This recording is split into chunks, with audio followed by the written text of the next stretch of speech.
আসসালামু আলাইকুম। গত কিছুদিন ধরে মার্কেটে ভালোই মার হচ্ছে। বিশেষ করে গত সপ্তাহের শেষ দিন থেকে মানে 23শে এপ্রিল থেকে মার্কেটকে দাঁড় করায় রেখে মার হচ্ছে কোম্পানিগুলোর উপরে। ইন্স্যুরেন্স, প্রথমে ইন্স্যুরেন্স আগায় আসলো, তারপরে আজকে ব্যাংক মাথা ঢুকাই দিয়েছে। ইন্স্যুরেন্সের ক্ষেত্রে আমি বরাবরই বলে আসছিলাম যে 45 পার করতে হবে, 44-45 এই লেভেলটা পার করতে পারলে ইন্স্যুরেন্স সেক্টরে একটা নতুন অধ্যায়ের সূচনা হবে। তো ওইটা আজকেও পারেনি ইন্স্যুরেন্স। যেহেতু ট্রেডেবল শেয়ার নাই, ওই জন্য ভিডিওর পরিমাণও কিছুটা কমে গিয়েছে আমার তরফ থেকে। তো যেটা বলছিলাম আর কি, যে ইন্স্যুরেন্স সেক্টর আজকেও পার করতে পারেনি এই 44-45 এই লেভেলটা। একটা একটা ক্যান্ডেল তৈরি হয়েছে, এটা না স্পিনিং টপ, একটা একটা মোটামুটি একটা বিয়ারিশ ক্যান্ডেলই আমরা বলবো এটাকে। এটা ইনডিসিশন ক্যান্ডেল না, এটা বিয়ারিশ ক্যান্ডেল। তো আমরা এই ধরনের রিজেকশন ক্যান্ডেল দেখার পরও প্রাইসকে আমরা আপসাইডে আসতে দেখেছি। ইন্স্যুরেন্স সেক্টরের ক্ষেত্রে আমরা এই ধরনের ক্যান্ডেলগুলোর নিচে, লো প্রাইজের নিচে প্রাইস ক্লোজ হতে দেখিনি। অনেকগুলো ক্যান্ডেল কিন্তু তৈরি হয়ে আছে, এখানে একটা এবং এখানে একটা দুইটা ক্যান্ডেল তৈরি হয়ে আছে এরকম, কাছাকাছি এরকম। তো আগামী দিনকে যদি সেক্টর, ইন্স্যুরেন্স সেক্টর 43-এর নিচে ক্লোজ হয়, তাহলে পরে প্রথম একটা রিভার্সাল ক্যান্ডেল আমরা পাবো এই সেক্টরে। যাই হোক, আমরা দেখব যে আগামী দিন কি হয়। এই সেক্টরটা খুব সতর্ক দৃষ্টি রাখবো আমরা। এই সেক্টরটা যদি বের হয়ে যায় 44-45 লেভেল, তাহলে পরে সাধারণ কোম্পানিগুলো আরো কিছুদিন নিয়ে বসে থাকতে হবে সাইড লাইনে, সোজা কথা। তো দেখা যাক, আজকে পারেনি এবং খুব বাজেভাবে ইন্স্যুরেন্স সেক্টর আজকে রিজেক্ট হয়েছে। অনেক কোম্পানি আর অনেক উপরে উঠে গিয়ে রিজেক্ট হয়ে আসছে। এটা খুব একটা ভালো হয়নি আজকের জন্য। দেখা যাক, আমরা দেখবো এই সেক্টরটা কি আচরণ করে। এর পাশাপাশি আজকে ব্যাংকগুলো মাথা ঢুকাই দিয়েছে, অনেকগুলো ব্যাংক আমি তাকে তাকে দেখছিলাম। এমটিবিএল, তারপরে Pubali bank, bank Asia, Dhaka bank, এই ধরনের কিছু ব্যাংক। মনে হচ্ছে যে এই ধরনের ব্যাংকগুলো যদি মুভমেন্টে আসে, আরো দু একদিন মুভমেন্ট করার সুযোগ তাদের হয়তো থাকবে। যাই হোক, আজকে ব্যাংক যদি মুভমেন্টে না যেত, তাহলে পরে মার্কেট ভালোই পড়ে যেত। আমরা ওভারঅল প্রায় 30 পয়েন্টের মতো আপনি দেখবেন যে ইন্ডেক্স কন্ট্রিবিউশন শেয়ারগুলোর দিকে 30 পয়েন্ট প্লাস সংযোগ হয়েছে ইন্ডেক্সে শুধুমাত্র ব্যাংক দিয়ে।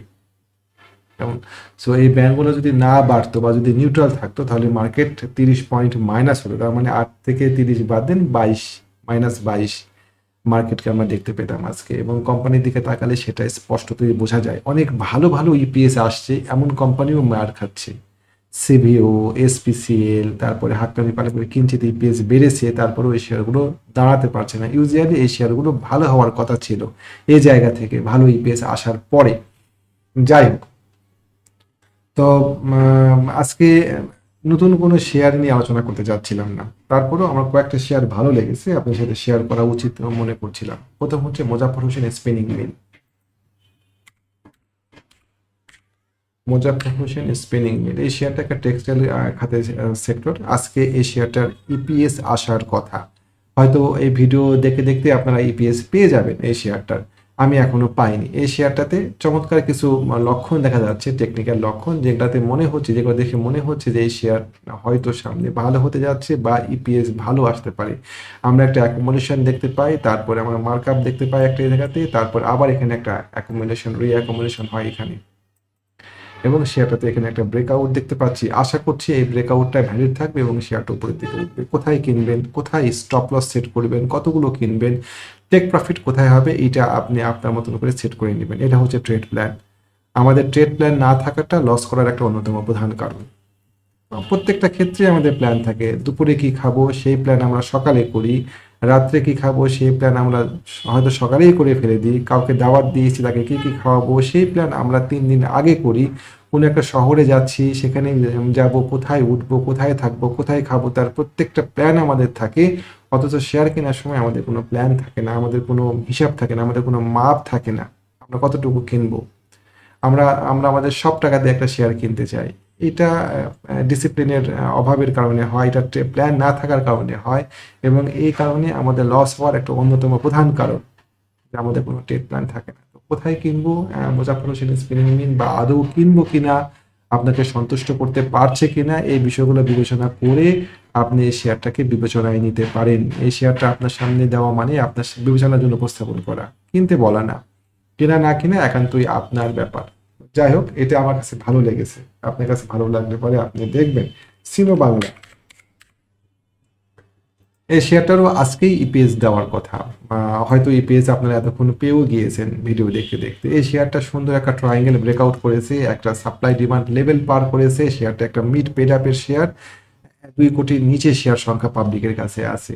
তো এই শেয়ারটার একটা ব্রেকআউট আমরা দেখতে পাচ্ছি, ব্রেকআউট হওয়ার পরে রিটেস্ট হয়েছে এই জায়গাতে, ব্রেকআউট রিটেস্ট বাই। এটা হচ্ছে একটা কমন সেট আপ বাইয়ের ক্ষেত্রে। আপনি বাই দিবেন কিনা বা বাই দিলে কতটুকু দিবেন, কোথায় বাই দিবেন, স্টপ লস কোথায় সেট করবেন, ডেফিনেটলি ঠিক করে নেবেন। এটা একটা সম্ভাবনাময় শেয়ার হতে পারে। কেমন, শেয়ারটা আমার কাছে ভালো লেগেছে।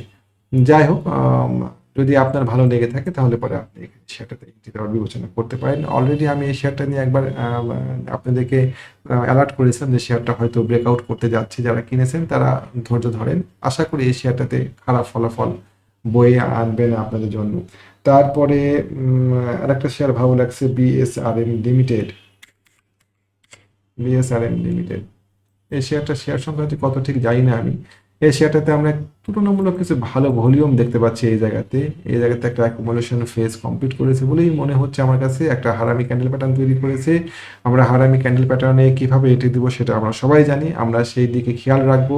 অবশ্যই ব্রেকআউট হওয়া লাগবে, ব্রেকআউট হারামি ক্যান্ডেলের ব্রেকআউট হওয়া লাগবে। যদি ব্রেকআউট না হয় তাহলে পরে সেখানে এন্ট্রি দিলে পারে লস হওয়ার সম্ভাবনা থাকবে। এখানে কোথায় এন্ট্রি দিবেন, সাধারণত হারামি ক্যান্ডেলের ক্ষেত্রে আমরা হারামি ক্যান্ডেলের মাথা ব্রেকআউট করলে এন্ট্রি দিতে পারি। বা এই যে হারামি মানে হচ্ছে জাপানি ভাষায় প্রেগনেন্ট, এইটা হচ্ছে মা, এটা হচ্ছে বেবি। আপনি ইচ্ছা করলে মায়ের মাথা ক্রস করলেও এন্ট্রি দিতে পারেন। স্টপ লস এবং টেক প্রফিট এরিয়া ডেফিনেটলি ঠিক করে নেবেন আপনারা। এসিআই ফর্মুলা,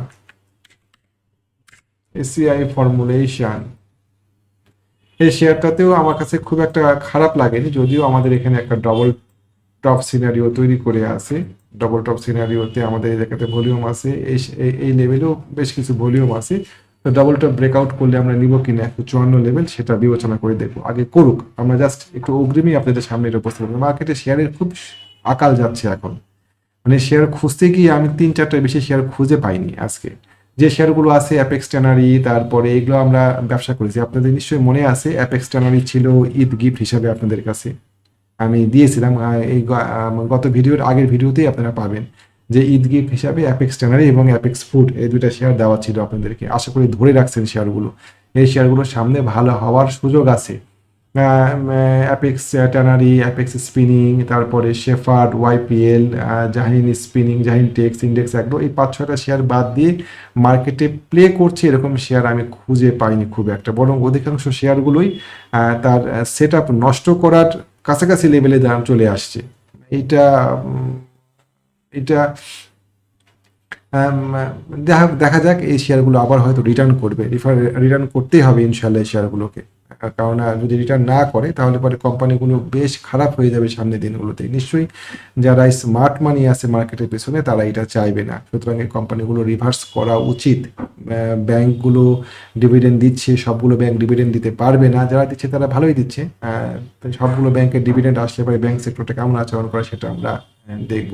এই ব্যাংকের আবার ইপিএস ডিভিডেন্ডগুলো অ্যাপ্রুভ হতে হয়, এগুলো অ্যাপ্রুভ হয় কি না অনেক বিষয় আছে। তো যাই হোক, আমরা আমাদের ভিডিওতে চলেন ফেরত যাই। তো এইটা একটা সম্ভাবনাময় শেয়ার, এসিআই ফর্মুলেশন, আমরা কিনবো কিনা সেটা আমরা দেখবো। আর একটা শেয়ার নিয়ে আলোচনা করা যেতে পারে, আনোয়ার গ্যালভানাইজিং। এই শেয়ারটাতেও আজকে ইপিএস দেওয়ার কথা। কেমন, তো ইপিএস এই শেয়ারটার একটা ভালো দিক হচ্ছে চূড়ান্ত মার্কেটের খারাপ অবস্থাতেও, মার্কেট কিন্তু খারাপ, মার্কেট কিন্তু ব্যাঙ্কগুলোকে বাদ দিলে পারে মার্কেট প্রায় 30-35 পয়েন্টের মতো নেগেটিভ, যদি আজকে ব্যাঙ্কগুলোকে না ধরি। তো এরকম মার্কেট এবং টোটালটাই মাইনাস হয়েছে কোম্পানি দিয়ে। এই তো এরকম একটা কোম্পানির খারাপ অবস্থার মধ্যেও আনোয়ার গালভানাইজিং দাঁড়ায় আছে। দেখা যাক, আনোয়ার গালভানাইজিং মূলত একটা ঝামেলার মধ্যে পড়েছে। এখানে একটা ট্রায়াঙ্গেল আছে, এই ট্রায়াঙ্গেলের বাধাতে সে পড়েছে। এই একই ট্রায়াঙ্গেলে বাধাতে ডোরিন পাওয়ার পড়েছে। এটা যদি পার করতে পারে তাহলে পরে 104 টাকা, তাহলে পরে আনোয়ার গালভানাইজিং বাঁধনমুক্ত হয়, আনলিশ হয়। তো এটা আমরা খেয়াল করে দেখবো যে আগামী দিন সে কি আচরণ করছে এই জায়গাতে, দেখে আমরা সিদ্ধান্ত নিব। এই শেয়ারটা ভালো লাগলো, এর থেকেও হয়তো ভালো সেট আপের শেয়ার দেওয়া যেত, কিন্তু আমি পাচ্ছি না খুঁজে। মার্কেটে এমন বেহাল অবস্থা কোম্পানিগুলো বিশেষ করে, যে ভালো শেয়ার খুঁজে পাওয়াটাই মুশকিল। এবং আমাদের উচিত এই সময় ব্যবসা থেকে দূরে থাকা। সব সময় ব্যবসা করতে হবে এমন না, কোনো কোনো সময় ব্যবসা না করাটাও একটা ব্যবসা, ভালো সময়ের জন্য অপেক্ষা করা। যে ঠিক আছে ভালো সময়ের জন্য অপেক্ষা করি, কোন শেয়ারটা হাতে নাগালে পাই। সবসময় ট্রেড একটা ঝুঁকিপূর্ণ বিষয়, ঝুঁকি আপনার থাকবেই সব জায়গাতেই, নিরাপদেই ঠান্ডা মার্কেটে কিনেন আর উপরে গিয়ে কিনেন, যে জায়গাতেই কিনেন আপনাকে ঝুঁকি নিয়ে শেয়ার কিনতে হবে। বটম লেভেলে কিনেন আর হাই লেভেলে কিনেন, আমরা বাই হাই সেল হায়ার নীতিতে বিশ্বাস করি, কিন্তু আপনি যদি বটম লেভেলে কিনেন সেখানেও আপনাকে ওই ঝুঁকি নিয়েই শেয়ার কিনতে হবে। বটমের নিচে আরও বটম হবে কিনা আপনি তো জানেন না। যাই হোক, শেয়ার কেনার সময় আমরা ডেফিনেটলি স্টপ লস খেয়াল রাখবো, এবং এই স্টপ লস খেয়াল রাখলে পরে যে কোনো জায়গাতেই শেয়ার কেনা যায়। যেটা বলছিলাম আনোয়ার নিয়ে, যে খারাপ অবস্থা তো সে দাঁড়ায় আছে, আমরা দেখবো আগামী দিন আনোয়ার পার করতে পারে কিনা। কয়েকটা শেয়ার নিয়ে আলোচনা করলাম, Muzaffar Hossain spinning mill, ACI formulation, BSRM limited, Sino Bangla, Anwar galvanizing, এই 5টা শেয়ার নিয়ে আলোচনা করলাম। আমি এর বেশি আর শেয়ার খুঁজে পাইনি ট্রেড করার উপযোগী। সবগুলো শেয়ারই বেশ পড়ে গিয়েছে। এই শেয়ারগুলো রিভার্স করতে গেলে পরে আমরা হয়তো একটু বেশি দামি শেয়ারগুলো তখন আবার সাইজে চলে আসবে, একটু বেশি দামি কিনতে হবে। টেকনিক্যাল অ্যানালাইসিস করে একদম বটম লেভেলে শেয়ার কেনা যায় না, কনফার্মেশন লাগে। কনফার্মেশন নিতে গেলে পরে 5-7% বেশি দামি শেয়ার কিনতে হয়, কিন্তু বেশি দামি শেয়ার কিনতে পারেও সেটা রানিং শেয়ার হয়, কোনো অসুবিধা নেই। তো যাই হোক, আজকে এই পর্যন্ত থাকলো ভিডিও। আপনাদের একটা তথ্য দিই, আমাদের একটা টেকনিক্যাল ট্রেনিং প্রোগ্রাম শুরু হচ্ছে আগামী 15ই মে থেকে। যারা সেই প্রোগ্রামে অংশগ্রহণ করতে চান, যারা শিখে ব্যবসা করতে চান, একটা শেয়ার কোথায় কিনবেন, কোথায় বিক্রি করবেন, কোথায় কিনবেন না, কোথায় বিক্রি করবেন না, এই বিষয়গুলো আমরা বিভিন্ন কৌশল দিয়ে শিখি। আমরা আরএসআই দিয়ে শিখি, আমরা সিসিআই দিয়ে শিখি, আমরা এমএসিডি দিয়ে শিখি, এর পাশাপাশি আমরা নেকেট প্রাইস অ্যাকশন দিয়ে শিখি। প্রাইজের সাথে ভলিউমের যোগসূত্র দিয়ে শিখবো, যে কোথায় আমরা শিখবো ক্যান্ডেল আমাদেরকে কি বলছে এইটা আমরা জানবো। ক্যান্ডেল আমাদেরকে অর্ধেক তথ্য দেয়, বাদ বাকি অর্ধেক তথ্য দেয় ভলিউম। আমরা যদি ক্যান্ডেলের সাথে ভলিউমকে মিলাতে না পারি, তাহলে পরে আমাদের গল্পটা পরিপূর্ণ হয় না। ছোট ছোট বেবি ক্যান্ডেলগুলো আমাদেরকে কি তথ্য দিচ্ছে, বড় ক্যান্ডেলগুলো আমাদেরকে কি তথ্য দিচ্ছে, এই বিষয়গুলো আমরা শিখবো টোটাল এই ট্রেনিং কোর্সের মধ্যে। তো যারা আগ্রহী তারা যোগাযোগ করবেন ইনশাআল্লাহ। আর এর পাশাপাশি আমাদের একটা হোয়াটসঅ্যাপ গ্রুপ আছে, যেখানেও আপনি যুক্ত হতে পারেন। উভয় ক্ষেত্রেই যোগাযোগ করার জন্য আমি আপনাদেরকে আমাদের নাম্বারটা দিচ্ছি। 01, আমি একটু ডিপ করে দিই এটাকে, 019219311195 আমাদের হোয়াটসঅ্যাপ নাম্বার। আপনি যোগাযোগ করে আপনার কাঙ্ক্ষিত বিষয়টাতে বসার সময় জানতে পারবেন। তো আজকে এই পর্যন্ত থাকলো, ভালো থাকবেন। আসসালামু আলাইকুম।